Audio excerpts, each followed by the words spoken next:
teruskan perjuangan kamu hatta tamut, sampai engkau meninggal dunia. Itu kan yang pertama yang bisa dipelajari, kata Said Husain Fadlullah. Yang kedua, tadi disebutkan di dalam hadis yang dikutip oleh Imam Husain, ciri pemimpin yang harus kita tentang. Salah satu di antara ciri pemimpin yang harus kita tentang adalah yang menghalalkan apa yang diharamkan Allah dan yang mengharamkan apa yang dihalalkan Allah. Dan marilah saya baca ini penjelasan Said Husain Fadlullah. Yarwi annal Imam Ja'far As-Sadiq alaihi salam iltaqa fi ahadil ayyam birajulin ila janibil Ka'bah wa ma'ahu ba'du ashabih faltafata ila ahadihim qailan lahu atara ila hadhil Ka'bah kam hiya 'azimatun laha wa hurmatun indallah. Diriwayatkan Imam Ja'far As-Sadiq satu hari berjumpa dengan seseorang di samping Ka'bah. Bersama beliau juga ada sahabat-sahabatnya. Lalu ia berpaling kepada salah seorang di antara mereka seraya berkata, "Kau lihat Ka'bah ini, betapa agungnya Ka'bah ini dan betapa mulianya Ka'bah ini di hadapan Allah. Bala innahal Ka'bah, memang benar ini Ka'bah. Wa may yastati'u hadmal Ka'bah fadunya tanhadi litabqal Ka'bah." Siapa yang bisa menghancurkan Ka'bah? Sekiranya dunia ini hancur, Ka'bah masih akan tetap berdiri. Kemudian Imam Ja'far berkata, "Inna hurmatal mu'mini indallah a'zamu min hurmatil Ka'bati bisab'ina marratan." Sesungguhnya kemuliaan, kehormatan seorang mukmin itu di hadapan Allah jauh lebih agung dari kehormatan Ka'bah sampai 70 kali. Saya masih mengutip dari Said Husain Fadlullah. Kalau seseorang menghancurkan satu bebatuan dari bebatuan Ka'bah, apa yang akan terjadi di seluruh dunia Islam ini?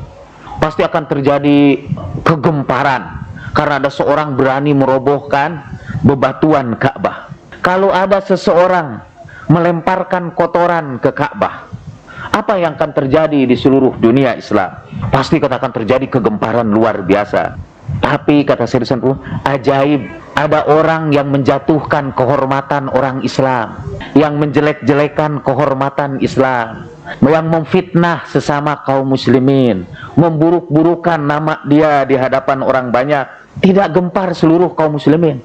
Padahal dosanya menjatuhkan kehormatan orang Islam itu 70 kali lebih besar dari dosa mengotori kehormatan Ka'bah. Bahkan kemudian di dunia Islam, para penguasa Islam itu bukan saja menjatuhkan kehormatan orang Islam, tapi juga mengazabnya, memenjarakannya, membunuhnya. Padahal dulu di antara khutbah Nabi yang terakhir ialah hari ini diharamkan darah kaum muslimin, kehormatan kaum muslimin. Maka kemudian setelah itu muncullah para penguasa, para pemimpin yang menghalalkan darah kaum muslimin. Biasanya sebelum menghalalkan darahnya, itu dihalalkan dulu kehormatannya. Maksud dihalalkan kehormatannya itu artinya bolehlah dia difitnah, boleh dia dikorbankan, boleh dia dijelek-jelekan, boleh dia dijatuhkan harga dirinya. Saya baru saja baca sebuah buku tentang asal-usul tindakan kekerasan di dunia ini. The Genesis of Violence, asal-usul dari kekerasan. Salah satu di antaranya biasanya, kita ini kalau mau melakukan kekerasan kepada orang lain, ada moral deterrent, ada hambatan moral dalam hati itu. Kita tidak suka tuh, betul kalau mukul atau membunuh orang itu ada penghambat di dalam diri kita. Tapi itu penghambat itu bisa kita hancurkan dengan cara orang yang akan kita serang itu harus dibikin bukan orang lagi, harus tidak dianggap orang lagi. Untuk itu biasanya terhadap musuh itu kita lemparkan segala keburukan, segala kejahatan, segala kejelekan. Karena sesudah itu kan bukan manusia lagi yang kita serang itu kan setan, itu orang jahat, itu orang macam-macam lah. Nah, karena itu sebelum menghalalkan darah, biasanya kita mendahuluinya dengan menghalalkan kehormatan. Dan Imam Husain adalah salah seorang di antara pemimpin sebuah mazhab yang sepanjang sejarah para pengikutnya itu dihalalkan kehormatannya dan tidak jarang juga dihalalkan darahnya. Seperti yang terjadi di beberapa negara di sekitar kita, di tetangga kita. Nah, kalau kita menemukan pemimpin yang seperti itu, yang mustahillan liharamillah, yang menghalalkan apa yang diharamkan Allah, kita punya kewajiban untuk menentangnya dan mengubahnya dengan ucapan atau dengan perbuatan. Nah, saya kira itu sebagian kecil yang ingin kita bicarakan dari peristiwa Asyura, dan selanjutnya kita akan terus mencoba mempelajari semangat Imam Hussein di dalam memenuhi perjanjian kita dengan Allah Subhanahu wa ta'ala.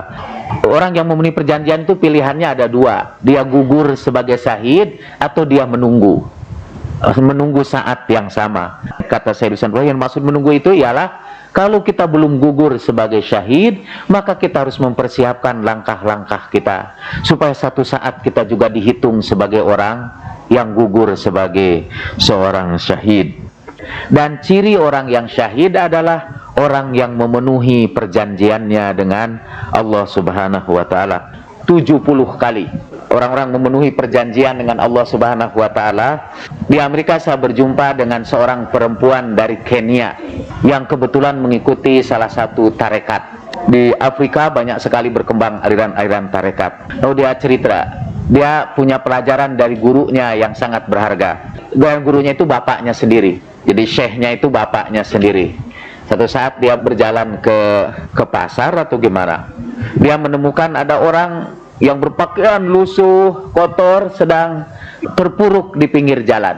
Sebagai kanak-kanak, dia menunjukkan perasaan tidak sukanya lah. Begitu sampai ke rumah, bapaknya kemudian bercerita, mau ngajar anaknya ini. Bukan singkatnya cerita, dulu itu ada seorang yang bekerja sebagai pembantu di rumah orang kaya, tetapi ternyata tanpa sepengetahuan orang kaya itu, pembantu itu adalah seorang waliullah, ya, seperti kita ketahui. Saya kira cerita itu pernah kita dengar. Karena si pembantu itu tidak mau tinggal bersama ini, kalau malam hari dia minta diizinkan tinggal di luar rumahnya. Malah dia memilih istal kuda itu sebagai tempat tinggalnya. Malam hari ketika tuannya mau menyuruh dia menyaksikan bahwa istal kuda itu dipenuhi dengan cahaya ilahi, seakan-akan lampu bergantung di atas kepala dia yang sedang sujud. Tahulah dia bahwa itu seorang waliullah. Dan ketika esok harinya si tuannya meminta maaf dan menceritakan apa yang dia lihat, si pembantu itu berdoa, Tuhan, kau sudah bukakan rahasiaku, ambillah aku sekarang juga. Dan waktu itu juga gugurlah dia di hadapan tuannya itu. Karena sebagai waliullah dia tidak ingin rahasianya itu diketahui orang. Itu diceritakan oleh bapaknya kepada anaknya.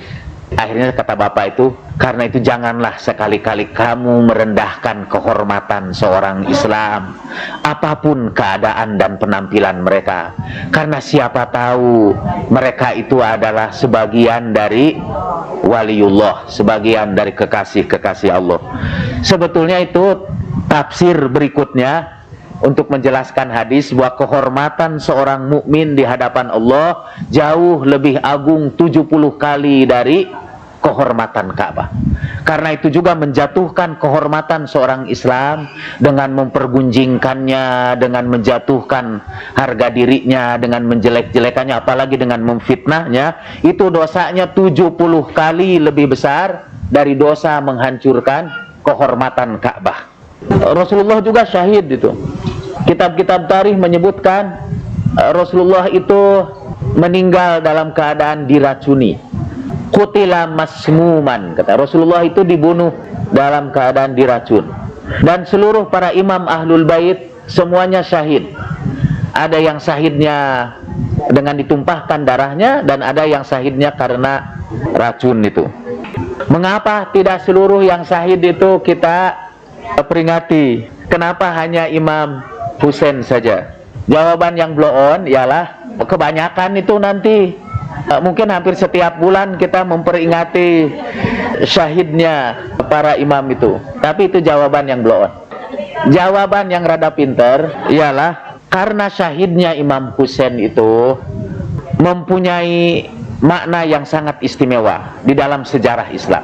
Kesahidan Imam Husain itu membuka kedok kemunafikan, membuka rahasia orang-orang yang mengatasnamakan Islam, tapi sebetulnya dia merusak Islam. Itu yang membunuh Imam Husain itu orang Islam juga, pengikut Rasulullah Shallallahu Alaihi Wasallam juga, yang sholat, saum juga, yang di dalam Al-Quran disebut mukminin juga.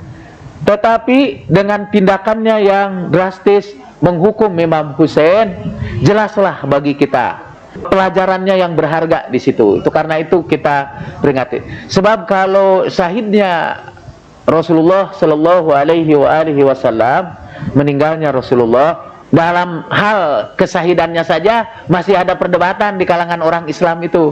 Sebagian enggak, itu Rasulullah meninggal biasa saja, enggak kena racun. Karena kalau Rasulullah kena racun, nanti ada pertanyaan berikutnya, siapa yang meracuni Rasulullah? Dan itu bisa kepanjangan. Kenapa meninggalnya Imam Hasan juga tidak diperingati? Karena Imam Hasan meninggal sebetulnya tanpa membuat garis pemisah. Imam Hasan itu meninggal diracun, dan yang meracuninya adalah istrinya sendiri. Istrinya itu tidak mewakili satu kelompok Islam, tidak mewakili satu kelompok mukminin yang mengatasnamakan Islam, seperti yang membunuh Imam Husain itu mewakili kelompok Muslim. Sesudah Imam Hasan kan Imam Husain, jadi udah nyampe. Yang lain-lainnya ke situ itu karena racun dan tidak menjadi sebuah peristiwa yang sangat dramatis seperti kematian Imam Husain.